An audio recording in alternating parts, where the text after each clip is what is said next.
invite only corn poke, and you weren't invited. Son of a bitch.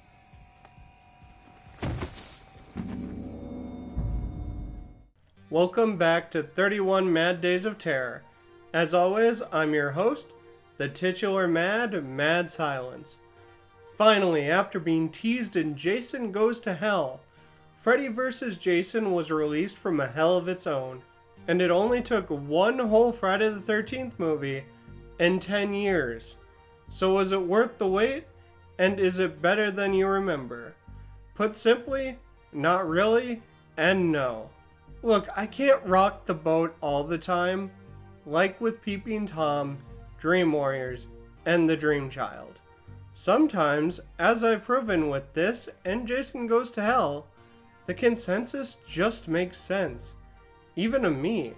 While Freddy vs. Jason has some really fun concepts and moments, and Freddy and Jason's face-offs are super fun, it's all weighed down by a cast that's usually either unbelievably boring or absolutely insufferable. Too much story and just plain bad writing. All this had to be was a simple story that brought two of the slasher genre's greatest villains together to battle it out.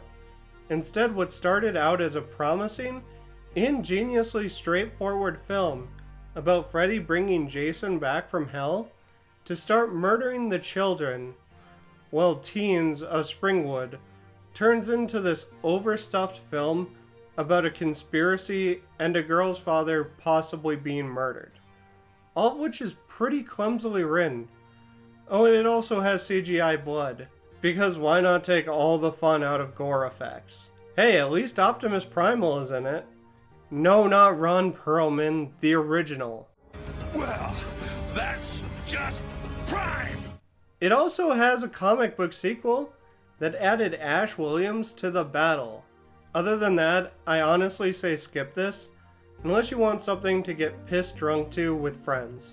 Next up is the 2009 reboot of Friday the 13th, also brought to us by Michael Bay's production company, Platinum Dunes. So will it be another unforgivable bastardization of a slasher classic? Or will it be a revitalizing resurrection of a slasher icon? Meet me back here tomorrow to find out. In the meantime, feel free to like the video, leave a comment, positive or negative, and maybe even subscribe if you haven't yet. But until next time, this is Mad Silence, signing out. I'm disappointed in you, Jason. You disobeyed me. You were supposed to come back home. Just kill a few of them.